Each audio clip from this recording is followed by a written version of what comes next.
똑같은 노트북이 왜 두 대가 있을까요? 하나는 리뷰하려고 HP에서 대여받은 거고 하나는 리뷰하다가 진짜 제가 마음에 들어가지고 이 제품을 제가 산 거예요. 잠깐! 어느 게 내 거지? 안녕하세요, 테크몽입니다. 태블릿 관련된 영상이 많이 올라오는 제 채널의 특성상 스마트폰보다 큰 화면으로 영상도 보고 필기도 하고 문서 작업도 할 수 있는 그런 제품 추천해달라는 얘기 많이 받습니다. 그런 분들한테는 비용이 허락한다면 2-in-1의 윈도우 노트북을 사는 걸 추천드려요. 근데 사실 제가 2-in-1 노트북을 한 5개, 6개 써보긴 했는데 그렇게 추천드릴 만한 제품이 별로 없었거든요. 근데 최근에 정말 만족스러운 제품 하나를 발견했습니다. 바로 HP의 드래곤플라이라는 이름의 프리미엄 비즈니스 노트북입니다. 제가 직접 사용할 용도로 구입한 제품이니만큼 이 제품을 직접 사용해보면서 좋았던 점과 아쉬운 점들까지 조금 솔직하게 여러분들께 말씀을 드리도록 하겠습니다. 그럼 지금부터 시작할게요.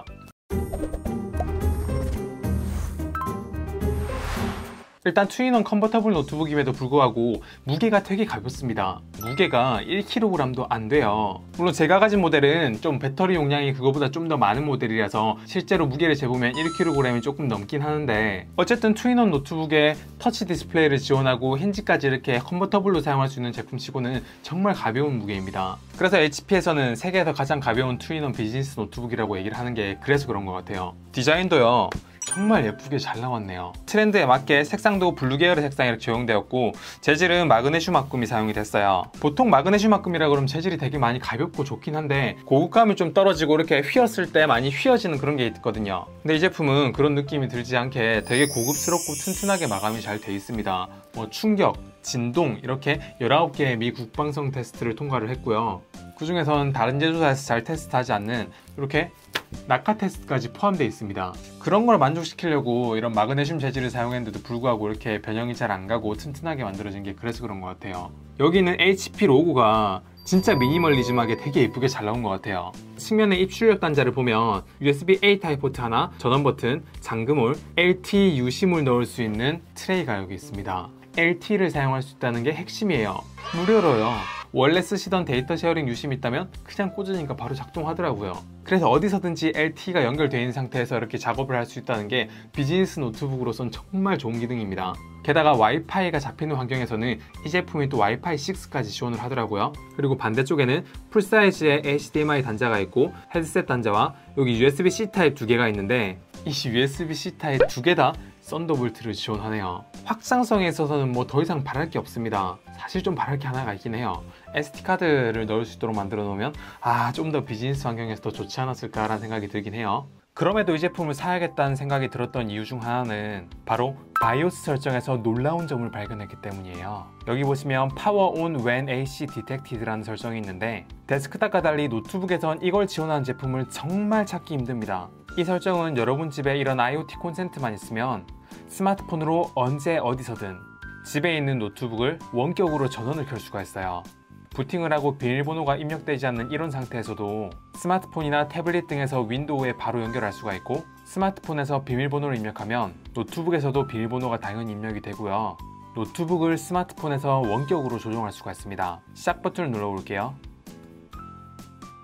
노트북에서도 똑같이 반응하는 걸 알 수가 있죠. 그래서 노트북을 들고 나가지 않더라도 스마트폰에서 집에 있는 노트북의 전원을 켜고 원격 지원이 가능한 2-in-1 노트북은 진짜 흔치 않습니다. 그리고 이 제품을 사용하면서 가장 놀랐던 점 중에 하나는 바로 디스플레이였어요. 그래서 이 제품을 측정 장비로 측정을 해봤거든요. 근데 색공간은 sRGB 99%를 만족했고요. 최대 밝기가요 무려 930니트에 대비가 2100대 1이나 되네요. 전 이렇게 밝은 노트북 처음 봅니다. 스펙상 1000니트나 지원하는 제품이에요. 웬만한 스마트폰보다도 밝은 디스플레이를 가지고 있습니다. 디스플레이의 밝기를 한 50%로 놓고 봤을 때 밝기가 300니트이기 때문에 50% 밝기로 해야 다른 노트북의 최대 밝기하고 비슷한 그런 정도의 수준이에요. 그리고 좀 괜찮은 제품이라고 해도 대비가 한 1000대 1 정도밖에 안 되는데 얘는 대비도 2100대 1까지 나오네요. 그리고요, 이 제품이 좀 재밌는 기능이 또 하나가 있는데 바로 슈어뷰라는 기능입니다. 이거는 펑션키하고 F2키를 조합해가지고 켜고 끌 수가 있는데 이 기능을 켜면 밝기는 조금 어두워지지만 측면에서 보이는 시야각이 현저하게 좀 줄어들어가지고 옆에서 누가 디스플레이를 훔쳐보는 걸 좀 막을 수 있습니다. 그래서 외부에서 중요한 일을 할 일이 있는 프리랜서나 그런 직장인들 분들 같은 경우에는 이 기능이 되게 유용하게 쓰일 수 있을 것 같습니다. 다만 이제 이 기술을 사용할 때 조심하셔야 될 점이 하나가 있는데요. 이 쇼오브 기능을 꺼도 옆에서 봤을 땐 시야각이 되게 많이 좁아집니다. 이거는 기능적으로 켜고 끄고 하는 게 아니라 이 필름 자체가 가지고 있는 특성이기 때문에 어쩔 수 없습니다. 물론 이 기능이 싫으시면 이 기능이 빠져있는 옵션으로 된 드래곤플라이 노트북을 구입하시면 되긴 됩니다.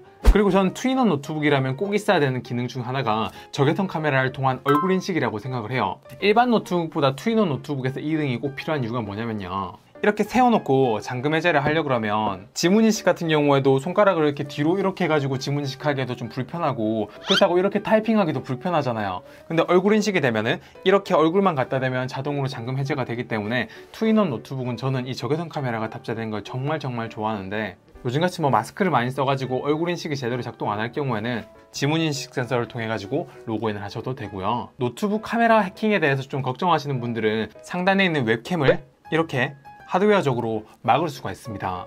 사실 이 제품은 프리미엄 비즈니스 노트북 중에서도 정말 보안에 신경을 많이 쓴 제품이기 때문에 그런 보안 관련된 프로그램들이 기본적으로 되게 많이 설치가 되어 있습니다. 오히려 약간 불편할 정도로 보안에 신경을 좀 많이 쓴 제품이에요. 윈도우 방화벽 그 이상의 성능을 가진 슈어센스와 윈도우 진입하기도 전부터 생체 인식으로 인증을 할 수 있는 HP 슈어스타트, 웹브라우저 보안에 특화되어 있는 슈어클릭, 많은 보안 프로그램들이 기본적으로 설치가 되어 있어요. 물론 이런 게 좀 불편하신 분들은 제품 받자마자 이제 클린 윈도우 설치를 또 하시면 되고, 비즈니스용 제품답게 윈도우 10 프로가 기본적으로 설치가 되어 있습니다. 그러면 노트북이다 보니까 성능에 대해서 얘기를 안 할 수가 없는데, 무게가 1kg에 가까운 이런 제품들은 고성능 제품이 아닙니다. 성능보다는 배터리 지속시간과 발열이 좀 낮은 그런 제품들이 탑재가 되어 있는 거예요.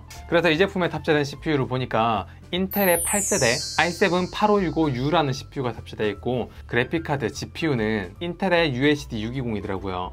2020년에 출시된 제품인데 인텔 8세대 CPU라뇨. 그래서 제가 CPU 성능 테스트를 좀 해봤어요. 시네벤치 R20 기준으로 CPU 테스트를 해보면 점수는 한 1000점 정도고, 3D마크의 파이어 스트라이크를 돌려보니까 그래픽 스코어도 한 1000점 정도로 확실히 10세대 인텔 CPU하고 비교하니까 성능 차이가 좀 나긴 납니다.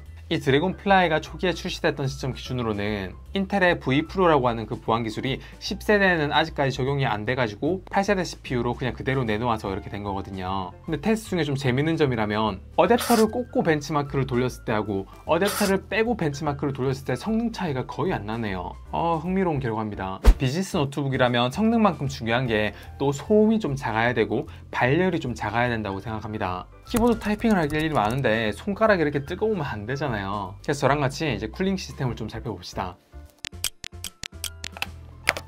히트 파이프는 이렇게 총 2개가 설치되어 있고, 팬은 1개네요. 쿨링팬의 볼트는 5V짜리로 이 쿨링 시스템 자체는 그냥 나쁘지 않네 이 정도의 쿨링 시스템을 갖춘 걸 알 수가 있어요. SSD 같은 경우에는 교체가 가능하겠네요. 다만 SSD를 추가로 확장하는 건 불가능하고 램도 확장은 불가능합니다. 확장성에 대해서는 좀 아쉬운 부분이 있어요. 근데 여기 배터리를 좀 보니까 56.2Wh로 배터리 지속시간이 24.5시간이더라고요. 이게 13인치임을 감안해도 배터리 지속시간이 진짜 긴 걸 알 수가 있는데, 왜 그런지에 대해서는 조금 이따가 좀 살펴보도록 할게요. 그래서 제가 본격적으로 소음 테스트를 한번 해봤는데요. 사실 테스트를 해보지 않아도 이 제품은 소음이 너무 없이 되게 조용해요. 이게 CPU, GPU에 극한의 스트레스를 주는 3D마크 테스트 중에서도 소음은 40dB이 안 됐습니다. 완전히 조용한 상태에서 소음이 30dB 초반인데, 이거는 소음이 이 정도면 팬 소리가 거의 안 들린다라는 생각이 들 정도로 조용했고요. 팬이 조용하다는 얘기는 발열 관리가 좀 안 되는 게 아닌가라는 걱정이 들었는데, 키보드 중앙 상단과 우측 상단의 최대 온도가 조금 높게 나오긴 하지만 평균 온도는 41에서 2도 사이로 크게 사용하는데 불편함이 없는 수준입니다. 손바닥이 닿는 팜레스트 온도는 30도에 가깝게 잘 유지가 되었고, 올코어 가부화 테스트를 걸었을 때 이 정도니까 실사용 조건엔 온도 관리가 되게 잘 되는 편이에요. 이렇게 발열 관리를 잘한다는 말은 두 가지를 의미하는데, 쿨링 시스템이 정말 잘 갖춰졌거나 아니면 성능에 제한을 거는 스로틀링이 걸린다는 얘기거든요. 아까 쿨링 시스템을 보시면 알겠지만 그렇게 막 뛰어난 건 아니었어요. 그럼 정답은 하나죠. 스로틀링을 걸어서 성능에 제한을 걸었다는 겁니다. 온도가 올라가려고 그러면 성능 제한을 걸어버리는 거예요. 과부하를 좀 많이 걸고 난 후에 대기 상태에서는 팬 작동이 멈추고 온도는 85도에서 90도로 좀 조용한 상태를 유지하다가 시네벤치를 다시 가동해서 과부하를 거니까 클럭은 한 2000 정도로 절반 정도로 떨어집니다. 그런데 재밌는 건 온도는 약 75도를 넘지 않네요. 성능은 조금 희생하더라도 소음과 발열을 잡겠다는 강한 의지가 보이고, 이러면 고사양 작업에서 배터리도 좀 오래 가겠네요. 그래서 아까 배터리도 그렇게 오래가는 미스테리가 여기에서 풀렸네요. 스로틀링 때문이에요. 이 제품이 가지고 있는 방향성이 명확한 것 같습니다. 성능은 딱 비즈니스 활동을 하기 위한 기본적인 것만 갖추고 그 대신에 배터리 성능과 소음과 발열을 잡은 그런 제품이네요. 그리고 이 제품은 전용 스타일러스 펜을 지원하고 버튼이 여기 뒤에 하나, 옆에 2개 이래서 총 3개의 버튼이 있어요. 이게 노트북에 뭐 삽입할 수 있는 구조는 아닌데 뒤에 대충 던져놓으면 이렇게 붙습니다. 자력이 꽤 세요. 물론 이제 휴대할 때 이렇게 붙여놓고 휴대하는 건 아니고 전용 파우치에 넣게 되면은 파우치에 펜을 수납할 수 있는 공간이 있기 때문에 그렇게 사용하시면 되고요. HP 전용 소프트웨어를 이용해 가지고 펜 버튼을 원하는 대로 커스터마이징 할 수 있다는 건 정말 편리합니다. 특히 상단의 버튼은 한 번 눌렀을 때, 2번 눌렀을 때, 길게 눌렀을 때 이렇게 3가지로 정할 수가 있고 밑에 있는 2개의 버튼 중에 또 하나는 레디얼 메뉴라고 해가지고 별도의 기능을 또 선택할 수 있도록 커스텀할 수가 있어요. 필기를 많이 하신 분들은 원노트라든지 드로우보드 같은 거 넣어놓으면 진짜 편리하게 사용할 수 있겠네요. 그리고 여기 펜을 충전하는 방식은 USB-C 타입으로 충전을 하는 방식인데 15초 충전하면 1시간 반 동안 사용할 수 있거든요. 배터리 관리만 잘해준다 그러면은 전 별로 불편하지 않게 사용할 수 있을 것 같아요. 그립감도 되게 좋고 필기를 했을 때 반속도도 꽤 빠르고 터치감도 되게 좋고 펜촉도 여러 개 줘가지고 이 펜에 대해서는 저는 되게 만족스럽습니다. PDF나 파워포인트에다가 이렇게 위에다가 필기할 일이 많으면 진짜 편리하게 사용할 수 있을 것 같아요. 키보드는요, 조용한 환경에서도 좀 사용하기 좋게 소음이 진짜 작은 편입니다. 보통 1kg대 초반대 노트북은 키보드를 눌렀을 때 좀 바닥치는 느낌 드는 경우가 많은데 이 제품은 비즈니스용으로 만들다 보니까 키보드 타이핑 할 일이 많은 제품이잖아요. 키보드 타원감은 진짜 만족스럽게 잘 나왔습니다. 스트로크 길이가 되게 길고 반발력도 충분해가지고 키감이 진짜 좋네요. 그리고 비즈니스 노트북답게 키보드에 좀 재밌는 기능들이 좀 포함되어 있는데 펑션 키와 F12키를 누르면 일정을 띄울 수도 있고요. 마이크로소프트 링크나 스카이프 사용할 때 화면을 공유하거나 옆에 전화를 받거나 끄는 기능도 있습니다. 확실히 난 비즈니스 노트북이야 라는 거를 확실히 강조하려고 하는 것 같아요. 13인치 모델이다 보니까 옆에 이제 숫자 키패드는 따로 없는데 여기 넘버락 키 기능을 활성화 시켜가지고 여기에 1, 2, 3, 4, 5, 6, 7, 8, 9 이렇게 숫자 키패드를 대신할 수 있는 것도 보이고 홈앤드 페이지 업다운 같은 경우에도 이거 조합해가지고 쓸 수 있습니다. 이 키보드 방향키가 조금 작게 있어가지고 위로 가는 키를 누르려고 할 때 자꾸 시프트 키가 눌러지는 그런 습관이 들 수도 있겠네요. 적응하는 데 조금 시간이 필요할 수도 있을 것 같아요. 그리고 전 이 제품이 비즈니스 노트북이라서 스피커에 대해서는 그렇게 기대를 많이 안 했었는데 이게 뱅앤올룹슨에서 튜닝을 해서 그런지 스피커 음질은 되게 좋습니다. 이 소프트웨어에서 이퀄라이즈 설정도 가능한 데다가 이게 자동 모드로 맞췄을 때 소리가 꽤 풍부하고 풍성하게 들리더라고요. 그리고 더 재밌는 기능이 회의를 할 때 상대방의 마이크에서 잡음이 막 엄청나게 껴가지고 들어오는 경우가 있어요. 근데 상대방이 잡음을 보내더라도 내가 들을 때 잡음이 안 들리게끔 스피커에서 노이즈 캔슬링 기능이 들어가 있는 것도 켜고 끌 수 있고 내가 말을 할 때 주변의 소음들이 상대방에게 전달을 안 되도록 마이크에서 노이즈 캔슬링 기능을 또 지원을 합니다. 노이즈 캔슬링 마이크는 들어봤지만 노이즈 캔슬링 스피커에 대해서는 아마 생소하신 분들이 많을 겁니다. 그래서 제가 이 제품을 사용하고 분석해본 결과 이 제품이 가지고 있는 지향점은 되게 명확한 것 같아요. 성능은 불편하지 않을 정도로만 넣고 나머지는 정말 투인원 프리미엄 비즈니스 노트북이라는 말이 아깝지 않도록 정말 좋은 기능들이 많이 들어가 있어요. 언제 어디서든 인터넷에 접속할 수 있게끔 만들어줬고 가벼운 무게, 밝은 모니터, 훌륭한 색감, 소프트웨어뿐만 아니라 하드웨어 기능까지 적용된 여러가지 보안 기능들, 조용한 소음과 발열 관리, 꼭 필요한 입출력 단자하고 전용 스타일러스 펜, 화면 터치까지 비즈니스 노트북에 필요한 게 뭔지 제대로 이해하고 만든 노트북이라고 생각합니다. 그래서 저도 리뷰를 하면서 이런 노트북 없다 싶어서 이 제품을 바로 구입을 하게 된 게 그래서 그래요. 하지만 이제 득이 있으면 실이 있겠죠. 펜이 되는 투인원 노트북답게 조금 가격은 조금 더 비싼 편이고요. 8세대 인텔 i7 8565U CPU, 그 중에서도 스로틀링이 정말 꽤 강력하게 걸렸고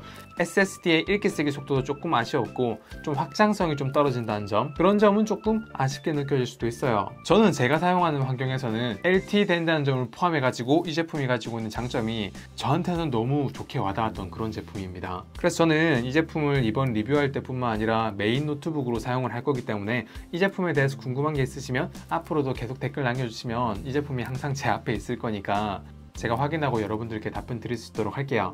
이번 영상은 여기까지고요. 다음에도 더 좋은 영상으로 찾아올 수 있도록 할게요. 감사합니다. 테크몽이었습니다.